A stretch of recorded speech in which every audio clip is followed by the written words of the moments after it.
If you had the chance to live your life again, what would you change? What would you try to keep the same? If you had the chance to go to an alternative reality, what differences would you like to see? What's your deepest, darkest desire that you would like to see unfold in this reality?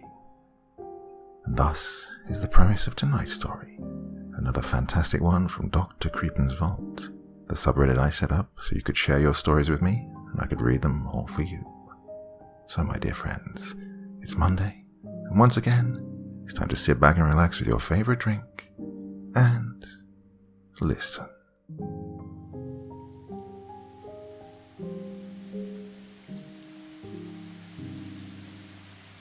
It was in the week before Christmas, Friday the 20th of December.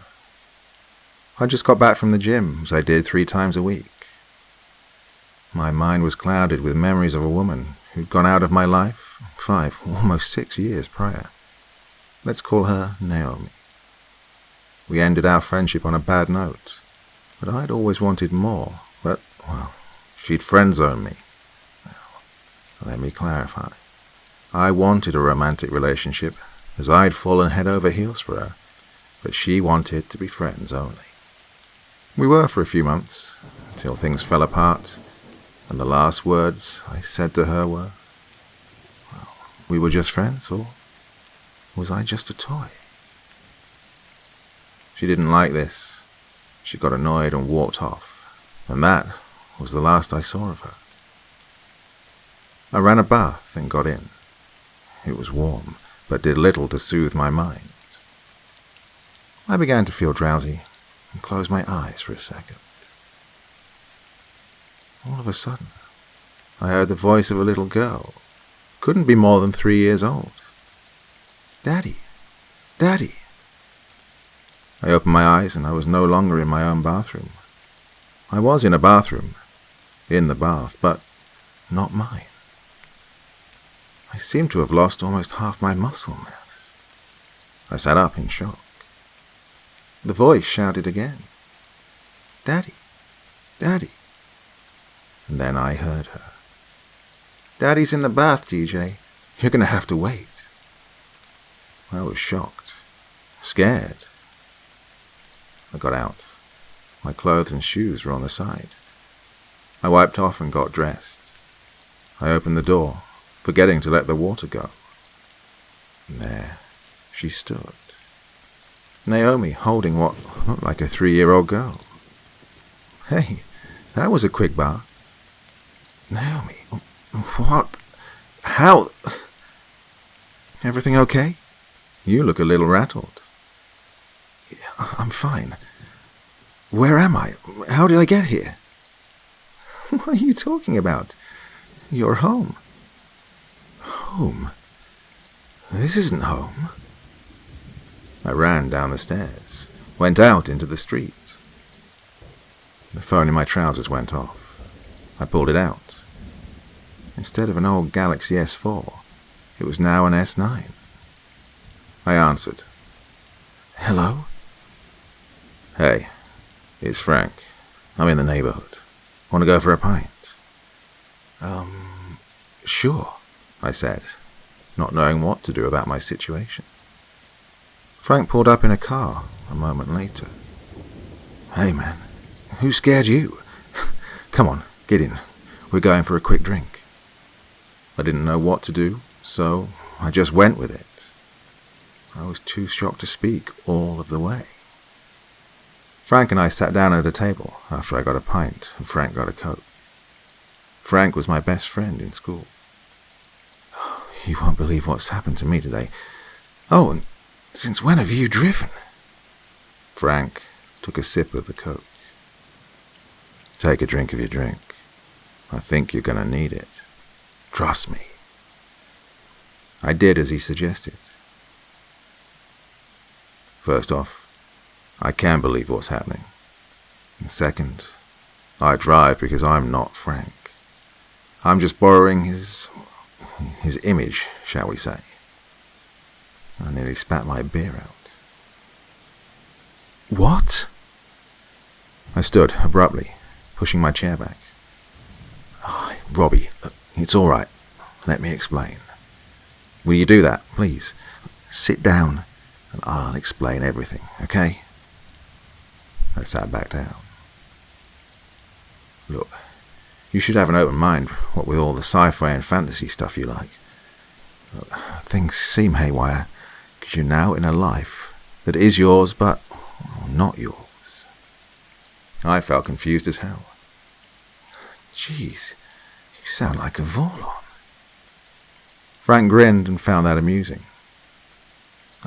Don't worry, I'll give you some context. Don't worry. Where you are now is in a parallel reality. You're not asleep, you're not imagining this.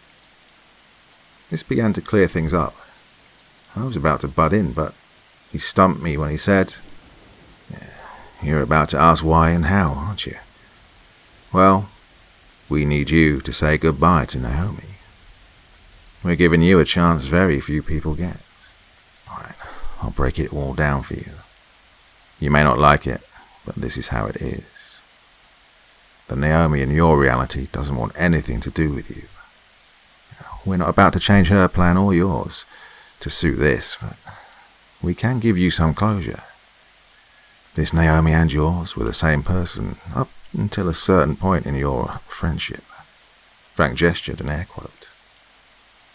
"However, you should be remembering things that never happened to you. You see, we've suppressed this version of you, and to use a quaint sci-fi term, quantum leap you into your quantum double's body. Don't ask how. You'll remain you, but you'll have a few extra memories to draw from, so you don't destroy your relationship with Naomi. Trust me, the poor bastard had a hard time, but won out in the end. She's one tough cookie to crack. Right, they should be coming in about now." And with that, my head began throbbing, and I started remembering things that had never happened to me, but I remembered them as if they had. "Robbie, you have the weekend with Naomi. Then we send you back to your own reality. This is nothing more than closure and a glimpse of what exists." I began feeling angry. "What? Yes, you have to go back. We can put you back the very second you left in that bathtub. This timeline of yours will continue uninterrupted after this." "Why?" "Well, we have something planned for you later on in life. But if you keep pining after Naomi like this, without closure, your life doesn't follow its designed path. Let's call it destiny. Look, mate, I know you don't like the sound of this, but you have 2 days with the woman you desperately want and children you have with her. So seize it. I know how you felt about her. You genuinely loved her, which is another reason why we're giving you this opportunity. How you never thought about her in a sexual way exactly. You enjoyed every second with her. You felt like a kid on Christmas morning when you knew you'd see her in that gym in the mornings. In your eyes, sex would just come with the territory. You love her, even to this day. Well, this way you can express that love with the time you have, and tell her how much you do, and get closure. All right. I wish I had longer. I'm sorry. Well, if it makes you feel any better, technically it's 2.5 days. She isn't due into work until Monday morning, and you, my friend, were let off work early this morning for the weekend, before you went to the gym. All right then, let's go home. It's a 10-minute walk. Use the knowledge we've given you. I got up. As I'm about to walk away, Frank, or the thing pretending to be Frank, grabbed my wrist. And Robbie, you can't outrun the deadline. Remember that. Run as far as you like, and the deadline will still come. Die, and you'd have wasted this opportunity. Kill your double's family, and this timeline is reset to when you came in. If you follow through, this Naomi will remember everything, and it will remain a part of the timeline. Now, go to your family, and I'll see you in 2.5 days. I walked out, leaving that thing in the pub. I got home. I knocked. Naomi answered. "Where the hell did you go?" Tamara is upset and crying. She didn't understand her dad just running off. Neither do I, quite frankly. Naomi was ticked off, to say the least. I just threw my arms around her and said, "I'm so sorry. I love you." I pulled away and planted a passionate kiss on her lips, something I'd never dared to do with my Naomi. It felt like a slice of heaven. After I kissed her, she looked at me, still mildly annoyed. "This doesn't get you off the hook, mister." "I know, and I'm sorry. I met up with Frank and had a quick drink. He had something urgent he needed to talk about. It was concerning his daughter. Nothing special." "Well, let me know next time." The little girl came up and tugged my trousers. "Daddy." I picked her up and felt an immediate connection with her. "Hey, honey." With that, a baby cry came from upstairs. Naomi turned and said, "Sounds like Jessie's awake." "Yes, honey, Jess is awake. Want to go with Mummy to check on your baby sister?" Tamara just nodded, and I followed, still with Tamara in my arms. There she was, the second of my brood. 2 children that would never exist in my reality. I felt overcome with sadness, remembering that this was not really my life. I started crying. Naomi took Jessica out of her crib. "Ooh, someone's a smelly monkey, aren't they? Think you need a nappy change. Hey, babe, you all right?" I just nodded to say yes. And all right, I'd be back in a few minutes. Naomi took our daughter off to change her nappy. Tamara looked at me with confusion. I felt more broken up than I'd ever felt, as this would never be a reality for me. I went back downstairs with Tamara. I sat down on the couch in the living room. Tamara threw her arms around me to hug me and comfort me. This, admittedly, made me feel even worse. Naomi came back a moment later. "Okay, she's back in her crib, all changed. What is it that's up with you?" Naomi saw me proper crying, and tears pouring down my face. She sat next to me. "Hey, honey, play with your toys for a moment." Naomi moved closer. She put her arm around me, stroking my arm. "Something's really gotten to you, hasn't it?" I said nothing, and just put my head to hers and embraced her hug. All I said was, "I love you so much." We stayed like that for a good 10 minutes. The memories I'd gained were useful to say the least, as I remembered the ironing needed doing. I stood in front of an ironing board and started an hour later, after contemplating things. Naomi went to the store for a few things. Tamara was over the other side of the room playing with dolls. I pulled a small pink t-shirt out of the basket. I held it up for a moment, all wrinkled, and put it down on the board and started ironing. I smiled. Even if this was only for a few days, I was happier than I had been in a long, long time. Ironing Tamara's t-shirt, need I say it? Ironing my daughter's t-shirt gave me overwhelming joy, especially for such a menial task. I set the iron on the rest and just looked down at my daughter, or should I say, the daughter I will never have in my world. I watched her play with complete satisfaction. It dawned on me that if I get too sucked in, it's going to be hard to leave when the time comes. I just went back to ironing. A while later, I'd finished and was playing with Tamara on the floor with her toys. Naomi came back. I heard her key go in the door. The door opened. She poked her head around the corner. "Hey, babe, grab the bags, can you, from here? I'll grab the last few in the boot of the car." I got up and went to the door and grabbed the bags and took them to the kitchen. I began to put things away. Naomi walked in with the remainder of the bags. She yelped as she decided to kick off her shoes at the door, but had stepped on a random piece of Lego. I took the remainder of the bags off her. She sat down at the kitchen table.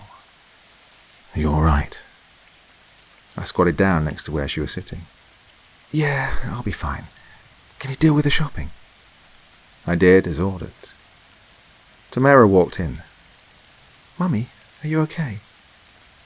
"I'm fine, sweetie, but you should remember to put your toys away." Naomi had hit the Lego which was up on its end, and the corner had scratched the inside of her toe. She took her sock off and looked. I was still busy putting the food away. "Everything okay?" Yeah, I'm fine. Just scratched my toe is all. Ooh, the pain's going. Nothing to worry about." Later that evening, we were watching TV, and I had a bottle in one hand and Jess in the other arm, feeding her. Commercial break came on. It was an ad I'd seen in My Reality. Tamara was sitting next to me on the couch. Naomi was studying, going between her laptop and pieces of paper. The ad had 3 women, and one of the women turned to the camera and said, 2 days and 3 hours left. And the ad went through as normal after that. I turned to Naomi. "Did you see that?" "Huh?" She looked up. "See what?" "Nothing. Sorry."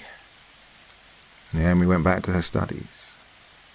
I glanced over at the clock. It read 9 p.m. I remembered I needed to put Jess and Tamara to bed.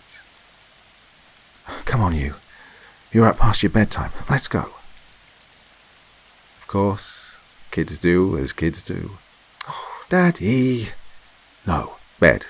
Come on. I have to put your sister down." "No," replied Tamara. Naomi looked up from her laptop. "TJ, bedtime." "Mummy." "Don't old but mummy me, young lady. Bed, now." Tamara crossed her tiny arms and followed me to her room. I went and put Tamara down in our room where the crib was located.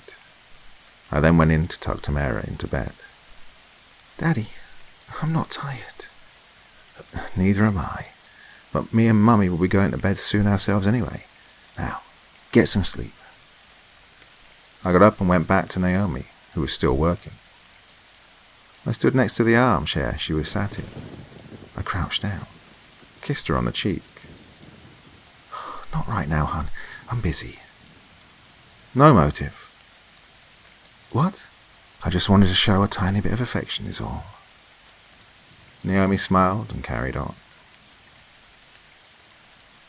Saturday morning came. I was in bed with Naomi.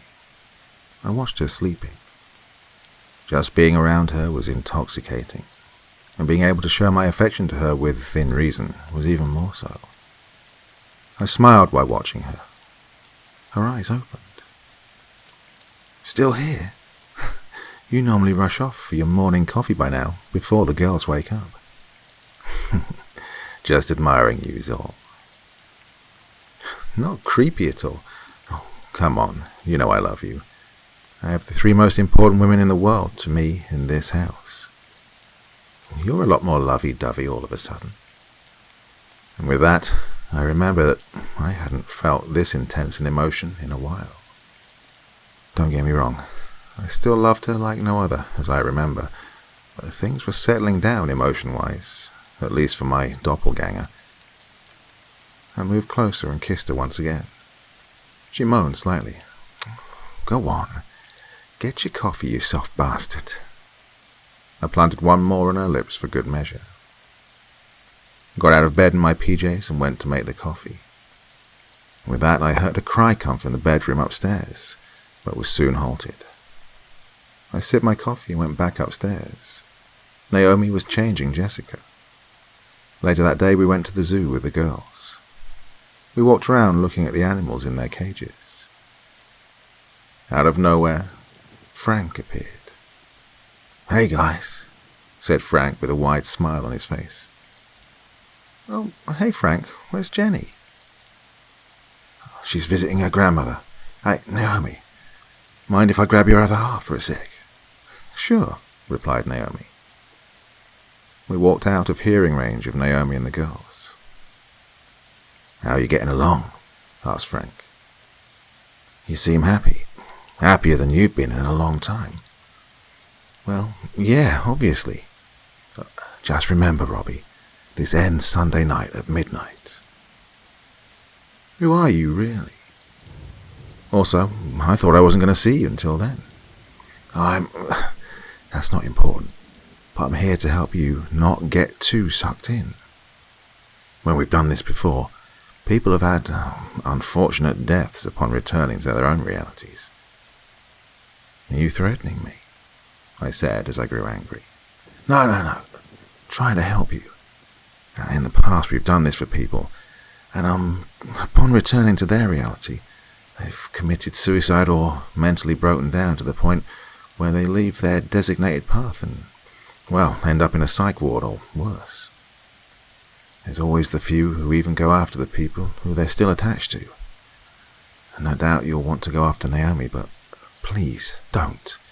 It won't end well. And, well, we have something planned, as I said before. Don't get too sucked in. I know this is what you always wanted, but remember this is a weekend to say goodbye to her in a fashion. Can I ask, what was the turning point? What separated these events from my events? I can't tell you that, but I can tell you that you never said that one thing to her that you did the last time you saw her, at least here anyway. Actually, no. On second thoughts, I'll bend the rules because, well, you reek of love for that woman. It was a coffee shop. Let's just say the conversation in that 1 hour went very differently. I can't see any more than that. Besides, knowing this won't help you with Naomi in your reality anyway. I've already said too much as it is. Frank began to walk towards the family who were looking at us from a distance. Come on, your family's waiting. I walked back over, a little distraught. Frank stood with us for a moment. Well, I have work in an hour, so I'll see you guys later. Aye, Robbie, remember what I said? Naomi looked confused. What was all that about? I just replied with, oh, you wouldn't believe me. I just kissed Naomi on the lips and picked my daughter up, while Naomi pushed the pram with Jess in it. The rest of the day was uneventful and was, well, pretty normal. That night in bed, I turned to Naomi and asked, what happened in that coffee shop? Naomi turned to me and said, what do you mean? Just something I wondered about, as it was the turning point. I remember you saying to me that morning in the gym before we met up, this is just friends and nothing more. And, well, here we are, 5, nearly 6 years later with 2 kids, a home and a life together. Are you having second thoughts? Remember, it was you who went after me. No, I don't regret a moment of it, and I couldn't ask for a more fulfilling life. Except work, of course, which sucks. What do you mean, then? Well, it was the turning point. The memories of that day were very much different to the one I'd had in my world. I don't remember the conversation my counterpart had, but I remember sitting with her in the shop. Her very cute ally sipping the coffee I'd bought her, and an image of us kissing at her car. Whereas, in my reality, things went a bit different. We stood at her car, yes, and chatted for another 30 or so seconds. But things weren't any better or worse for the encounter that day. It was the day I realized how much you actually loved me, and I sort of fell for you. Then we met up a few more times. I was still away for your 28th birthday, but we had an amazing meal when I got back. Yeah, I remember.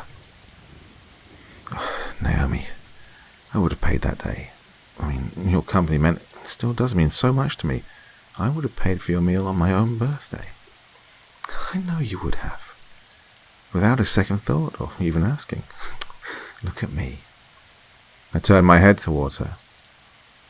All I have to do is look in your eyes and I can see the love you have. I'm seeing a little sadness too. I don't know why, but I know you'll share it in time. You always do.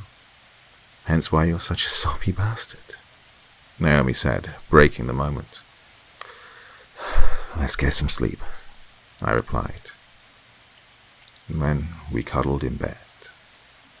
Her short, shoulder-length mousy hair was more or less in my face, nearly, but it didn't bother me.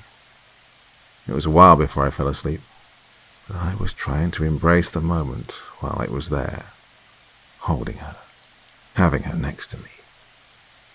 The next morning we were awoke by Tamara coming in, climbing up on the bed and jumping up and down. Come on, Mummy, Daddy, time to get up. We both stirred and then woke up. Tamara, come on, stop, honey. She stopped and lay between us. It was then I could see it. She had my darker hair, her mother's beautiful looks for the most part, and my blue eyes. Morning, monkey, I said, wiping my eyes. Naomi turned over. Morning, you two, as she got out of bed. She walked over to the crib at the bottom wall, to the foot of the bed, in a t-shirt and shorts only. She peeked over Jessica's crib. Jess had obviously just woken up as her mother approached, as we heard crying. Naomi picked Jess up, cuddling her.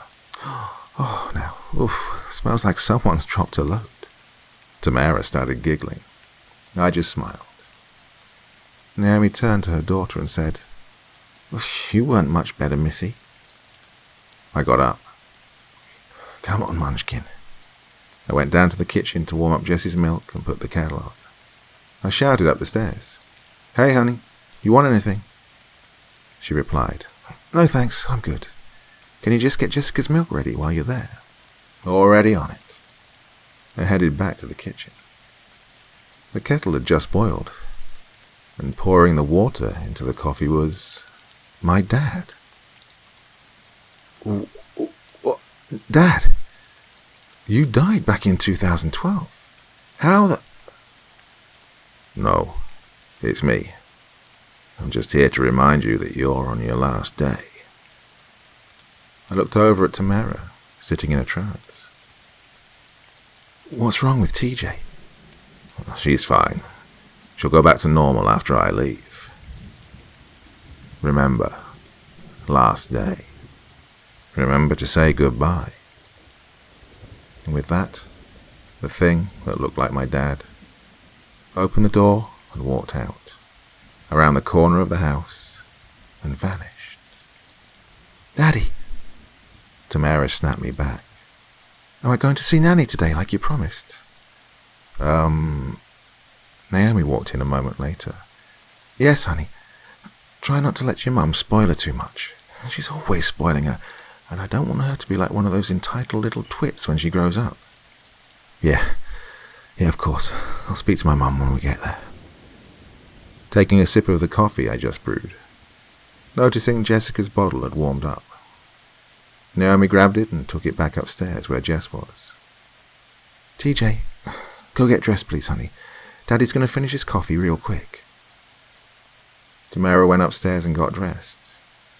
I was left pondering how I was going to say goodbye without it seeming weird, and, assumedly, with my doppelganger taking back the reins. I had an idea. I grabbed the digital camera we'd stored away and decided I was going to leave a note for my doppelganger. It would be the best goodbye I could give under the circumstances. Later that day, we went to my mother's. She answered the door. A woman, a little overweight, 59 years of age. We went in. Everything was the same as it was when I'd climbed into the bathtub in my reality. The house was unchanged. The dog was still barking and had momentarily been put in the kitchen out of the way. I let him through. He ran at me, jumped up, all excited to see me. I hugged him. He was about 11 or 12, but he still acted like a puppy. I kissed and cuddled him. He was excited to see the kids, but his energy soon dropped and he flaked out on the floor. We spent a couple of hours with my mum. After that, we decided to grab a pub lunch quickly. We went in, ordered, got our drinks, and sat down. Across the pub was a strange old man who lifted his glass to me, then proceeded to hold up all 10 fingers and mimed the words, 10 hours left. These reminders were getting a little old real quick. As if I didn't need reminding the life I'm living at this second wasn't my own. "What's up?" asked Naomi. "Strange old man over there is all." Naomi turned. "What old man?" I looked again, and he had vanished. Never mind. We had lunch and a drink and went home. Later that night, when I was alone, I left a message for my doppelganger. "Robbie, wait. Don't turn this off. It wasn't you that recorded it. Look, I know you're open-minded, especially given the sci-fi we've both watched, but this man who keeps appearing as different people had something to do with me living your life for this weekend. Now, he said you may retain the memories or something. Listen, what I doubt you'll retain is the memories I have from my world. In my reality, I don't have the life you have. My life is crap without her, and she's made me realize this. I love the Naomi in my world, but she will never want anything to do with me ever again. And yet, I'm still pining for her. In my world, she'd be dismissive one day and perfection the next, in those early morning gym sessions. Ultimately, I lost her. And the last time I saw her, I said something to her which blew everything out of the water. I dealt with this nonsense longer than you did, so I finally said to her, we were friends, or was I just a toy? I had 100 rebound answers, but I was too shocked in the moment to say anything to her response. Then I fell into a deep, dark hole for about 6 months. I hated her so much. I despised her. However, hate's, transitory, and after that emotion faded, I found myself in love with her again. I chased and slept with a few women, but nothing ever came of it. Yeah, I fell for the ones I went after, but none do I still think about apart from her. The one woman, even nearly 6 years later, I still think about is her. My point is, you have a great life here. I envy you so much. Don't ever, ever do anything to destroy what you have. If you and I are still at all alike in any way, you won't. And I know you won't, but I still feel it needs to be said. Naomi, if you're watching this, I love you. I turned off the camera. I stood, almost in tears, knowing this glimpse would soon be gone. Later, 11 p.m., I looked at the clock. Naomi was about to head to bed, as she had work in the morning. I stopped her, threw my arms around her, and said, I just love you so much. Look, this soppy shit's getting a little too much. Calm down, okay? I just nodded and hugged her again. You coming to bed? I'll be up in a bit, I replied. Okay, don't stay up too late. I smiled and she went upstairs to bed. I sat in silence in the sitting room on the couch. I grabbed the camera I'd recorded the video on. I wrote on a piece of paper, "Play me." The time came. The clock hit midnight, and for all my effort, I couldn't keep my eyes open. I fell asleep and awoke in the bathtub on the Friday. I immediately realized where I was, and the first thing I did was cry. I was, once again, alone. No beautiful girlfriend, no kids. My muscle mass had come back. I was indeed in my own reality again. After finishing up and crying for a while, I went to work that night.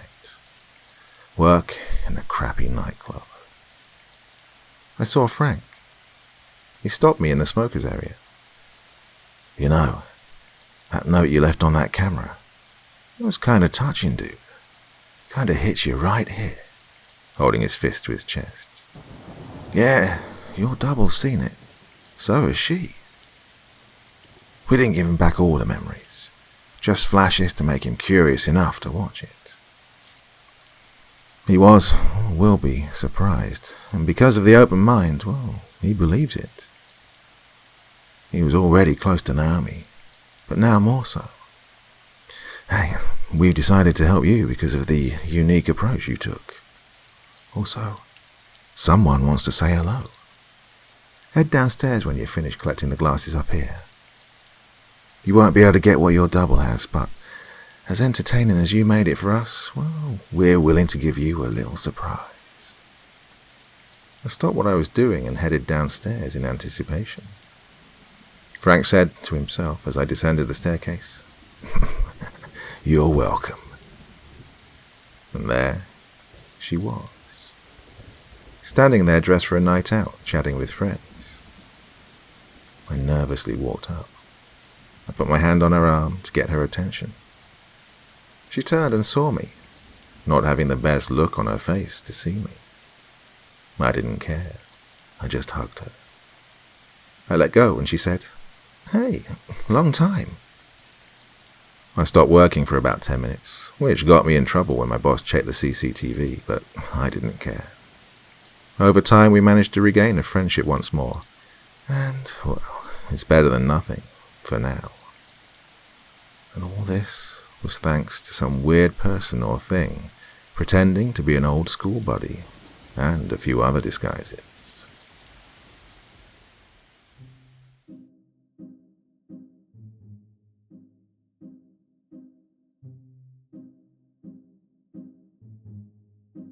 So, didn't really know what to make of that one myself, but there was something about it that really intrigued me, and I just thought, well, I have to read that one for you all. Bit of a slow burner.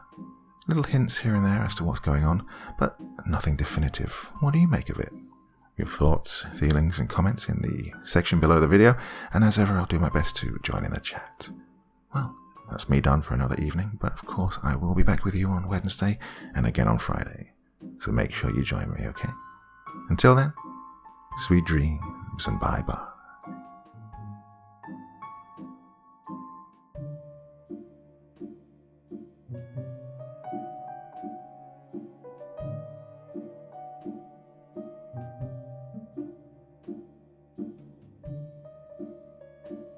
Thank you so much for choosing to spend your time listening to me. Now, if you enjoyed the Dr. Creepen experience, then come find me on Facebook. Come chat with me on Twitter. Listen to the background music and download it if you like on SoundCloud. Drop by the store, pick up a t-shirt.